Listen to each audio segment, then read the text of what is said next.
Je suis sortie de l'état de survie après 31 années de lutte externe, environnementale et de lutte interne, cellulaire, génétique.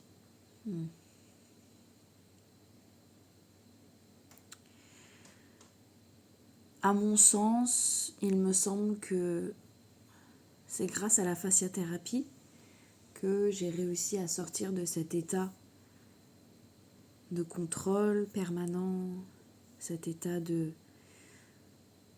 rapidité, de vitesse, de productivité,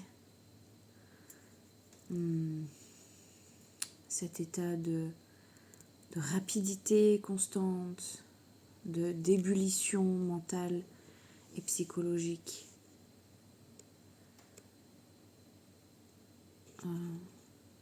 Ces 8 dernières années, j'ai appris à lâcher prise sur l'environnement qui m'entoure. Et je ne me rendais pas... je sentais qu'il y avait encore quelque chose qui n'avait pas lâché, mais je ne comprenais pas quoi. Et donc j'ai compris aujourd'hui que cet état qui était encore présent en moi, cet état de stress permanent, de mobilité permanente, de rapidité, de besoin de créativité, de productivité, cet état de survie en fait, était interne, également interne, parce que, pas que. Pour vous donner un exemple, c'était ok pour moi de temps en temps de m'accorder une pause de mobilité, donc c'est-à-dire ne pas courir à droite, à gauche, faire des courses, aller voir quelqu'un, être toujours dans l'action, dans le... comment dire, être jamais chez moi en fait, au calme, à rien faire, juste être. C'était ok de temps en temps de pouvoir faire ça, mais à l'intérieur de moi, donc ça c'était l'environnement, ok, mais à l'intérieur de moi, au niveau psychologie, mental, état intérieur, c'était un volcan permanent. C'était très rare les moments où j'arrivais à avoir ce calme intérieur et ce silence et cette ouverture intérieure. Quand je parle d'ouverture, c'est comme si en fait, voilà, c'est comme si j'arrivais à apprécier, par exemple, de voir donc l'environnement, de voir une mer calme, une mer d'huile, et que j'avais une forme de difficulté à percevoir cette même mer calme et mer d'huile à l'intérieur de moi, de la ressentir à l'intérieur de moi. Donc l'environnement me faisait du bien, puisque j'avais réussi à réadapter mon environnement, mais à l'intérieur c'était toujours le volcan prêt à exploser, prêt à cracher son feu à tout moment, prêt à, comment on dit, à rentrer en éruption. Et donc pour pallier un petit peu à tout ça,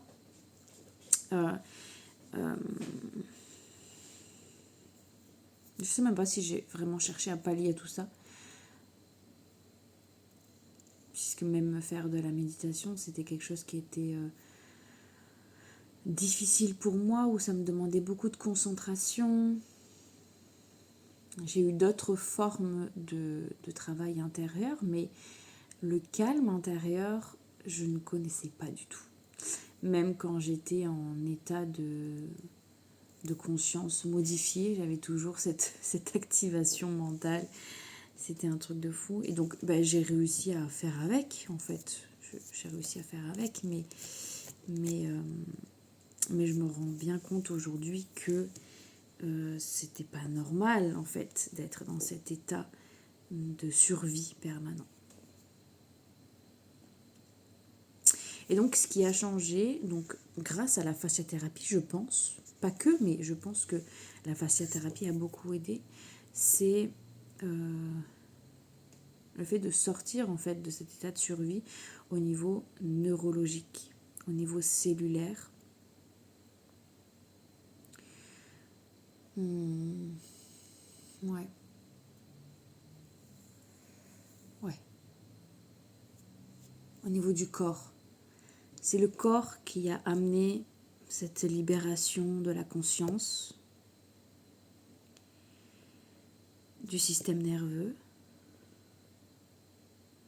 et non pas l'inverse, pour une fois. Et je pense que c'est pour ça que j'ai un plaisir en fait à être en état de conscience modifié, parce que c'est dans ces états de transe que je ressentais le moins, même si c'était un petit peu présent, mais que je ressentais vraiment ce lâcher prise et que je ressentais le moins cette activation, cet ébouillantement, je ne sais pas si ça se dit, mais cette ébullition intérieure.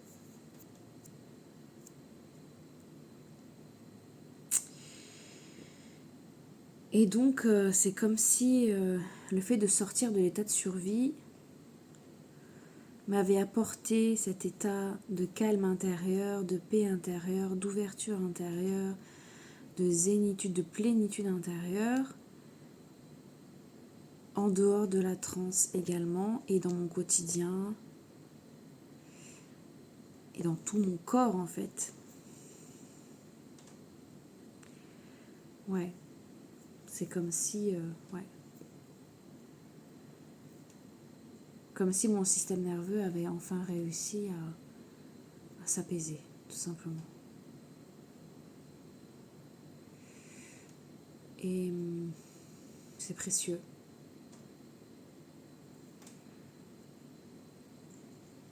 Et je sais pas, pour une fois, j'ai pas ce besoin de le transmettre. Je sais pas comment dire, mais pour tout autre, je pense que ça se présentera sous une autre forme, mais pour tout autre enseignement et compréhension et expérience de vie, j'avais à cœur d'avoir les réponses pour pouvoir vous le transmettre, pour pouvoir le faire pour vous, voilà, vous l'offrir en fait à travers les prestations de services, etc. Et là, je sais pas, c'est comme si on me disait, tu n'as pas besoin de le transmettre forcément, mais juste de l'incarner pleinement, de voir quel changement ça apporte dans ta vie. Et c'est pas une question de mettre en place quelque chose dans ma vie, c'est juste continuer à ressentir pleinement cet état, ce calme. J'ai pas envie de dire cette pause, parce que c'est pas une pause pour moi, c'est quelque chose qui va durer tout le reste de ma vie en fait. Je sais pas comment dire, mais à moins que je subisse un nouveau traumatisme et que ça me replonge dans un état de survie, mais et encore, je pense que je le verrai différemment. Et je trouve ça super intéressant du coup de me dire que au travers de ces transes-là, au travers de ces états de conscience modifiés, il y a vraiment des choses qui peuvent transformer, quoi. Alors, est-ce que c'est ça justement la clé, apporter la transformation à travers la transe? Je pense que ça me parle beaucoup. Parce que la transe, c'est quelque chose qui est peu connu, méconnu même, j'ai envie de dire. Et qui fait peur parfois. Moi, je suis la preuve que la transe n'apporte aucun problème. Au contraire, elle en résolve. Peut-être que c'est ça finalement. Je ne sais pas. Je sais pas. Et puis, j'ai pas forcément envie de savoir maintenant en fait. J'ai juste